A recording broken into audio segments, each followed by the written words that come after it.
Back to the phones we go. Hello, John. Welcome to The Conspiracy Show.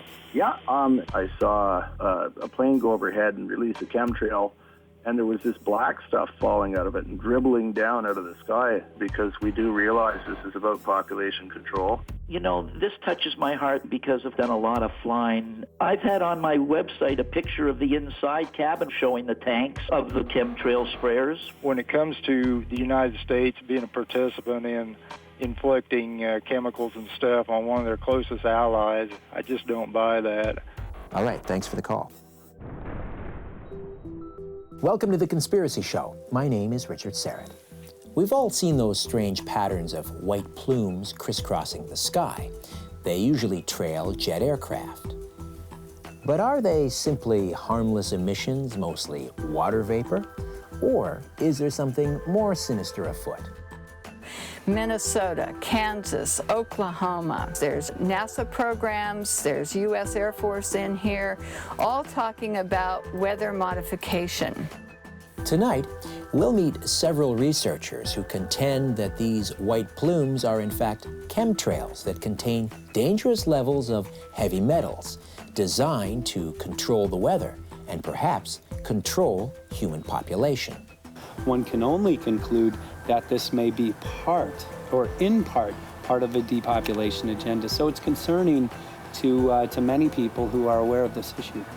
We'll also meet a chemtrail skeptic who says this is all just plain bad science.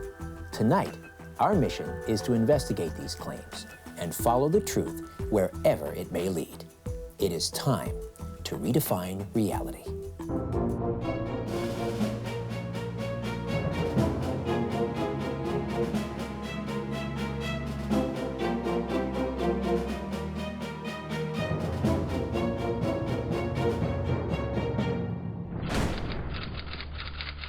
G. Edward Griffin is a writer and documentary filmmaker.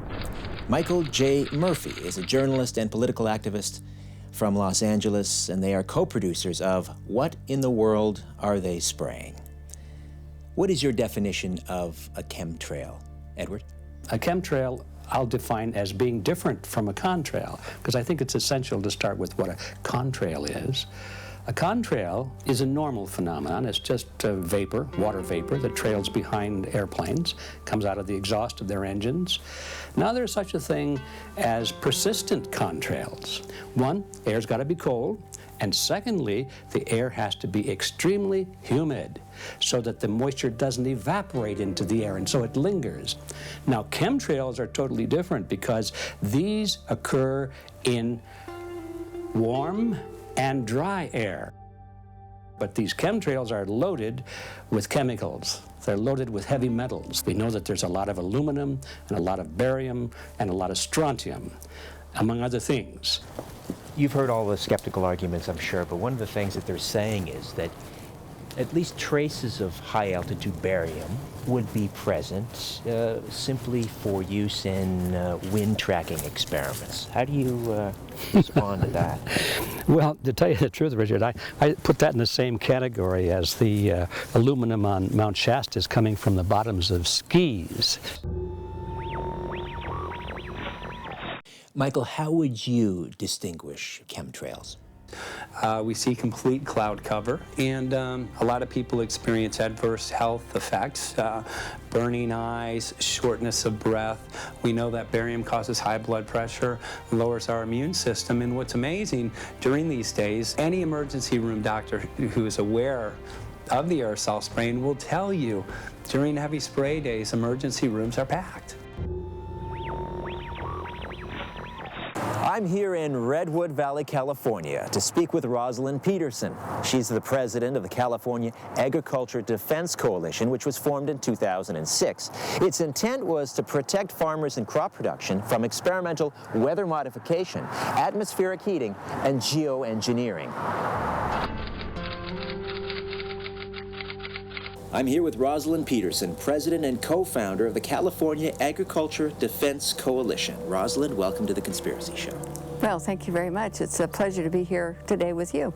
You use the term persistent jet contrails. I don't use the term chemtrails because it's defined as a hoax. Whenever you use the term to your elected officials, they put you in the realm of talking about only a hoax and having no basis to back up what you're talking about. Okay, this is my one-person office, and these bookcases from floor to ceiling hold documents in my research, and you can see the dates. There's 2002, 2003, 2005, alphabetically. All of these things in here were part of my early research while I was trying to read and find out what was going on in our skies and with these experiments. These are all photograph albums of the sky. I took the skies daily for years.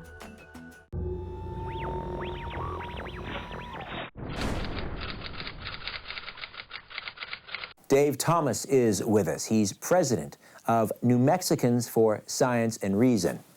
Dave, welcome to The Conspiracy Show. How are you guys doing? Well, thank you. Dave, how do you explain these strange crisscrossing patterns in the sky? We think chemtrails supposedly started in the late 1990s, persistent contrails that lasted for a long time, and this was all supposed to be new and never before seen, and that's just not true. And we've had contrails all the way back to the 1940s, because that's when our planes were able to get high enough, 35,000, 40,000 feet. But it's a totally natural phenomenon. It's been happening since the 1940s. We do know that the military is releasing aluminum-coated fiberglass by the ton. It's a particulate that floats in the air for up to 20 hours and can have an impact on public health.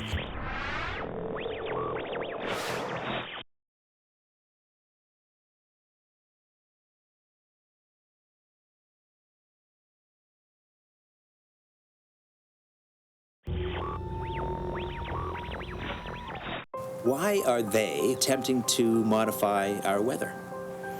Because the military believes that control of the weather by 2025 would enhance its ability to control other countries. They can interrupt crop production and food supplies as well. Edward, if this spraying is an attempt to reduce global warming, why the big secret? That's a good question. I think the big secret is that they have committed themselves to a position that is indefensible. They have said, this is not happening. They have said, this is very risky. They have said, we better check this out very carefully before we think about doing it. Meanwhile, they have been doing it.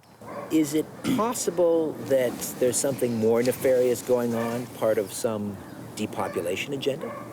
Well, not only do I think is it possible, I think that it might be in part population control. We see a lot of documents coming out, source documents from Ford Foundation, Rothschild family, the Rockefeller Foundation. So with that being said, looking at the materials that we know, that we have studied, which are only aluminum, barium, and strontium, and how toxic they are, and the effect that they have on human health, one can only conclude that this may be part, or in part of a depopulation agenda. So it's concerning to many people who are aware of this issue.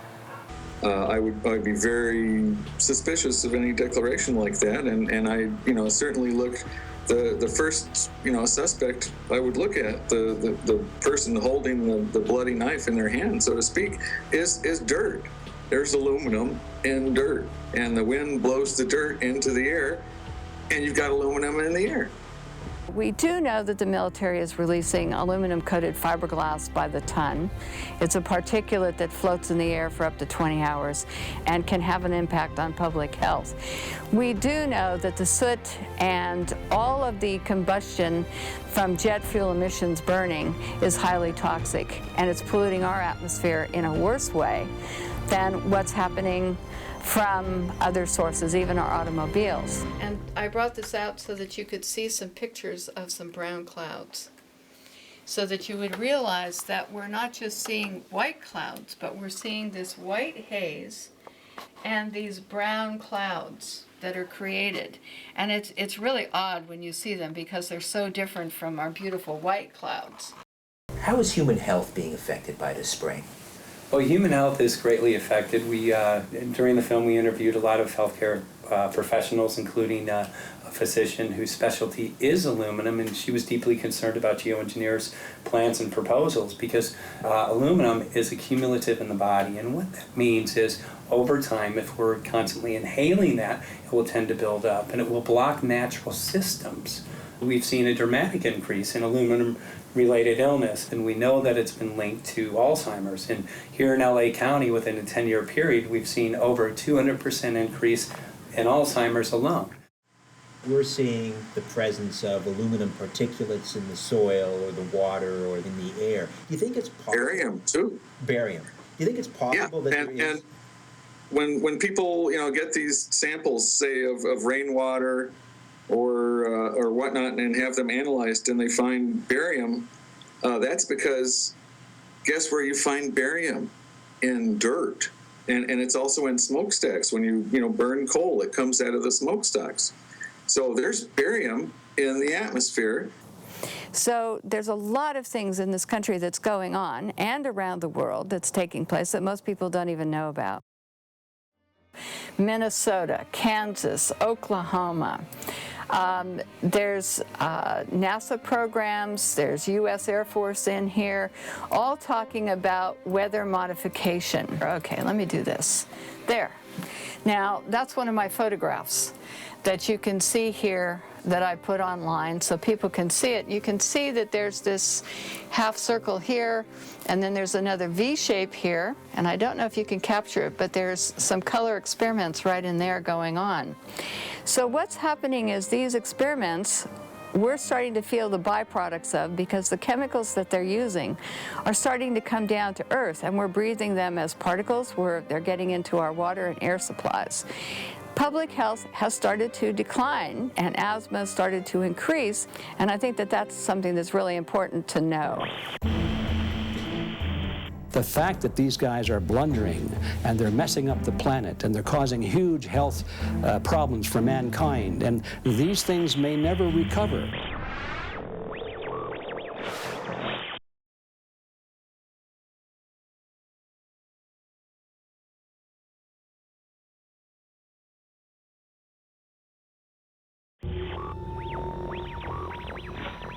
Is there a case study that you document in the film or that you know about? Deborah Whitman of Environmental Voices is one example of somebody who has terrible adverse effects during heavy spray days. She's been hospitalized over 51 times with what appear to be barium-related illness. And what's amazing, people knew on certain days they were feeling ill, but didn't make a correlation until somebody made them aware of the aerosol spraying. But we know that the strontium, aluminum, barium will attack different parts of the body. Respiratory mortality has gone from number 8 to number 3 in just the past 5 years. Talk to me a little bit about your water testing that takes place here in California. I found that people were talking about aluminum and barium. So in order to find out what was happening in the state of California, I got the entire database for all the water tests going back to the 1970s for every single water district, every single public well. What I discovered were unusual spiking in aluminum, barium, manganese, magnesium, strontium, and a few other chemicals. And I found that they spiked all at the same time. I know, here in Socorro, New Mexico, where I work, we had some pioneers in cloud seeding. So they'd scatter silver iodide on clouds to try to induce a rain, and it really isn't a very effective method at all. That was a flop as far as I know, and I really don't know of any active ongoing efforts to modify the weather. Ed, I'm going to come back to the annual meeting of the American Association for the Advancement of Science. First of all, what is geoengineering all about? Well, I think the name pretty well explains that. Geo meaning the earth. They're going to engineer or re-engineer the earth. They don't like it the way it is, so they're going to change it. It's pretty simple, and I think it's insane But that's what geoengineering really is. And of course, they always explain it as being in the best interest of mankind. We're doing this for mankind. We're going to stop global warming. We're going to change the weather patterns so that we can improve the rainfall and have better crops and all that sort of thing. The fact that these guys are blundering and they're messing up the planet and they're causing huge health problems for mankind, and these things may never recover, that is serious enough, and I think it calls for serious and immediate action to stop it.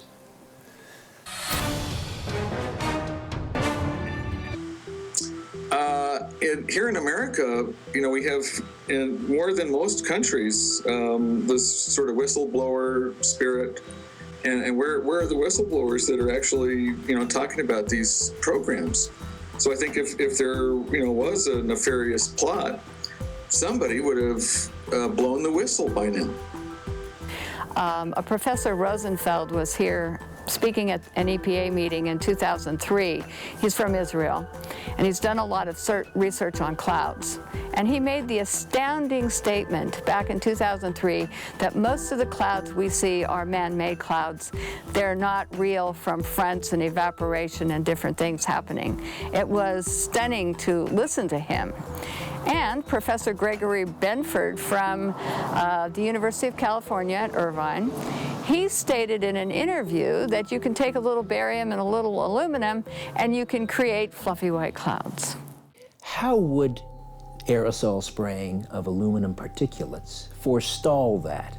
Well, that's a great question, because there are many sides to that question. And again, geoengineers were proposing spraying 10 to 20 million tons of aluminum and other substances to block the sun.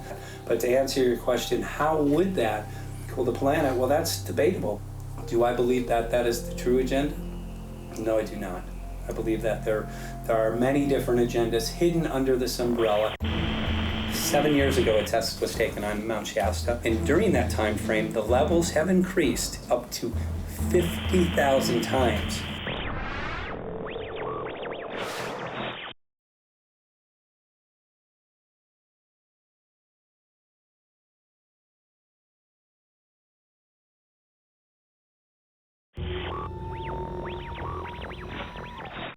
So what do you make of the people that believe in chemtrails? Are they delusional? Are they misguided? Basically, what people are calling chemtrails, we think, are contrails. We've had contrails all the way back to the 1940s, and the reason is simply because there's variability in the air. When we look at the sky, we can see clouds here and not there. But it's a totally natural phenomenon. It's been happening since the 1940s. We just heard from a noted chemtrail skeptic who believes chemtrails are nothing more than contrails, which take longer than normal to dissipate. Water vapor, completely harmless. But there is, I believe, a growing body of evidence to suggest that chemtrails are real and pose a serious risk to our health, the water we drink, the air that we breathe, the soil we use to grow our food. And as you can see, Mendocino County is almost clear of commercial airlines. However, the FAA made a third map, and one of the things that they picked up were these yellow lines, and they're called intraflights. What are intraflights? Interflights are military flights. So these military flights are responsible for the persistent contrails over here. Right. We believe that more of the flights that are creating these man-made clouds and this terrible cloud cover that we're under a lot is because we have these types of military activities taking place over us. Despite public denials that such geoengineering programs exist, history teaches us that governments and militaries have targeted their own citizens for experimentation for decades. The United States Navy, for example, and NASA put up an aluminum oxide dust cloud over the eastern seaboard of the United States on September 19, 2009. This aluminum oxide dust cloud was to conduct physics experiments in the atmosphere above us. I don't think it's unintended. The people that are conducting the tests are fully aware that the chemicals that they're using will come back to Earth. They're fully aware of what the health effects of these chemicals are. These are not new chemicals. So it's possible that chemtrails are being propagated secretly by multiple groups with varying agendas. The U.S. military has stated its objective to own the weather by 2025. Alarmingly high levels of aluminum oxide and barium have been found in water samples found all over California and even in the pristine wilderness surrounding Mount Shasta. About 7 years ago, a snow test was taken on Mount Shasta, and it came up at 7 parts per billion, which is high for aluminum. Since that time, they've had a tremendous increase in what appears to be aerosol spraying, and during that time frame, the levels have increased up to 50,000 times. And then we go into the Welsbach patent to spray aerosols out of airplanes. And specifically mentioned in the Welsbach patent is aluminum oxide. U.S. scientists have been meeting to discuss the possibility of one day implementing a geoengineering program to reduce global warming. Such a program would involve spraying hundreds of thousands of tons of aluminum oxide into the air. But researchers around the world are saying that this has been going on perhaps as early as 1990. So what's up? Well, that is the question, isn't it? What is up? Something is up, and it's hard for me to believe that these experts are not aware that this project has been underway for a long time, in which case you come to the conclusion, well, either they're terribly stupid, or they're hiding something, or they're part of a program, or they have a financial interest, or some kind of an interest in concealing this from the public for now. In other words, you don't need to own a tinfoil hat to be able to connect the dots. And you don't, in the words of Bob Dylan, need to be a weatherman to know which way the wind blows. And now we'd like to know what you think. Contact us through the website, www.theconspiracyshow.com. In the meantime, don't be afraid. Move over, Aphrodite, I'm coming home.